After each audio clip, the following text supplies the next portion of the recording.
அனைவருக்கும் வணக்கம். இன்னைக்கு தமிழ் சமையல் யாழ் உலகத்தில் நம்ம பார்க்கறது மூலிகை கஷாயம். இது ஒரு கூட்டு மூலிகை கஷாயமுங்க. இதில் என்னென்ன மூலிகை போட்டிருக்கேன், எந்த அளவில் போட்டிருக்கேன்றதையும் சொல்கிறேன். அதோட அடையாளப்படுத்தி காட்டியிருக்கேன் மூலிகை செடிங்களை.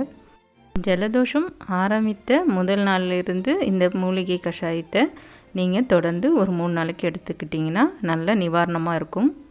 நோய் எதிர்ப்பு சக்தியை அதிகப்படுத்தி கோழையை வெளியே தள்ளக்கூடிய அற்புதமான இந்த மூலிகை பற்றி பார்க்கலாம். இது ஓமவல்லி இலை, இதை கற்பூரவல்லின்னு சொல்லுவாங்க. இதுலேருந்து கொஞ்சம் எடுத்துக்கலாம். இதை தினமும் பல் துலக்கணத்துக்கு அப்புறம் இதை ஒரு இலையை மென்று சாப்பிட்டா அவ்வளோ ஒரு நல்ல நன்மையை தரக்கூடியதுங்க இது. அடுத்தது கருந்துளசி. 2 விதமான துளசிகளும் அதிக மருத்துவ குணம் உள்ளது. இது நம்ம அனைவருக்கும் தெரிந்ததே. துளசி கொஞ்சம் எடுத்துக்கலாம். அடுத்த மூலிகை நாயுருவி இலை. இதிலேருந்து கொஞ்சம் எடுத்துக்கலாம். நாயுருவி இலையை மட்டும் தனியாக கூட கஷாயம் பண்ணி சாப்பிட்டா விஷக்காய்ச்சலுக்கு அவ்வளோ ஒரு நிவாரணமாக இருக்கும். இது வெற்றிலை. இது ஒரு 2 வெத்தலை எடுத்துக்கலாம். இது போல் தளிராக நல்லா கொழுந்து வெத்தலையாக எடுத்துக்கோங்க. அதுதான் கஷாயத்துக்கு ரொம்ப நல்லாயிருக்கும். இது போல் பந்தலிட்டும் இதை ஒரு தொட்டியில் கூட இதை வெற்றிலையே நம்ம வளர்த்துக்கலாங்க.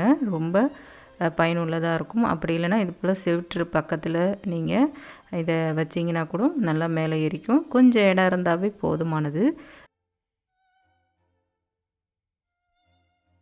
இது நிலவேம்பு. இதை சிறியானங்கைன்னு சொல்லுவாங்க.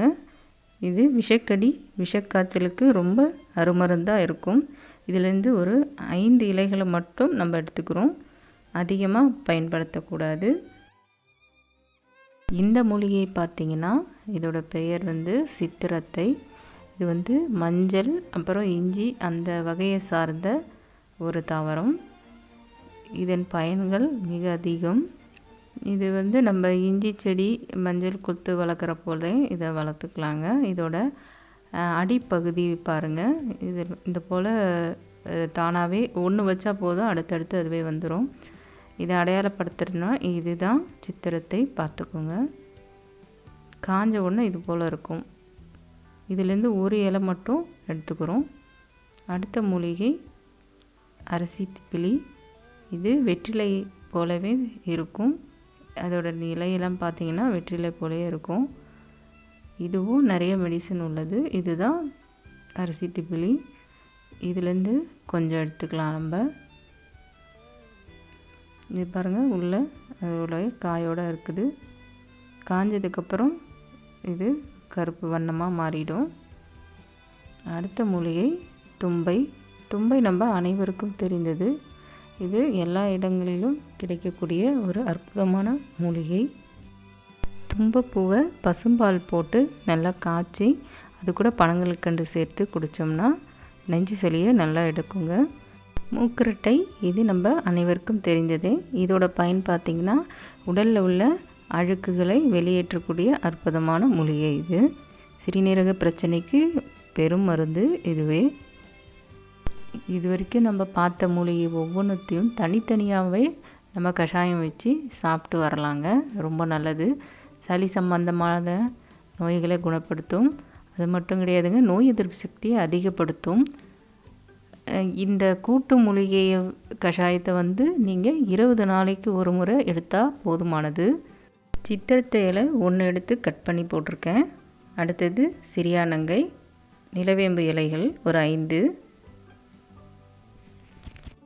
தும்பப்பூ அப்புறம் இலை, கற்பூரவல்லி இலை, வெற்றிலை, நாயுருவி, அரிசி திப்பிலி, துளசி, மூக்குரட்டை இதெல்லாம் போட்டு இப்போ நம்ம கஷாயம் தயார் பண்ணலாம். இதில் 3 டம்ளர் தண்ணி கொட்டியிருக்கேன். இப்போது நம்ம இதை அடுப்பில் வச்சு கொதிக்க விடலாம். 1.5 டம்ளர் வர்ற வரைக்கும் இதை வற்ற விடணும்.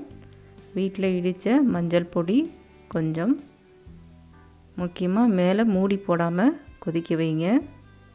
நல்லா கொதித்து 1.5 டம்ளராக தண்ணி வற்றி வரும். அந்த ஸ்டேஜில் நம்ம ஒரு 10-15 மிளகை இடித்து சேர்த்துக்கிறோம். இப்போ நம்ம கஷாயம் தயாராகிடுச்சுங்க. இதை வடிகட்டி வேறு ஒரு பாத்திரத்தில் மாற்றிக்கலாம். இப்போ நம்மளோட கூட்டுக்கலவை மூலிகை கஷாயம் தயாராகிடுச்சுங்க. ரொம்ப சின்ன குழந்தைங்களுக்கெலாம் ஒரு சங்களவு போட்டால் போதுமானதாக இருக்கும். ஒரு 5 ml அந்த அளவுக்குனா போதுமானது.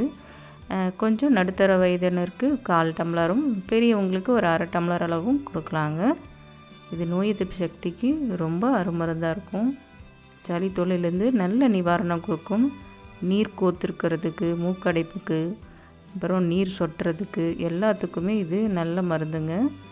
இதை நீங்கள் அனைவரும் செய்து பயன்பெறணும். அப்புறம் இந்த பதிவை முழுமையாக பார்த்ததுக்கு மிக்க நன்றிங்க. இந்த வீடியோ உங்களுக்கு பிடிச்சிருந்ததுன்னா லைக் பண்ணுங்கள், ஷேர் பண்ணுங்கள், அப்புறம் மறக்காமல் கமெண்ட்ஸ் பண்ணுங்கள். தேங்க்யூ.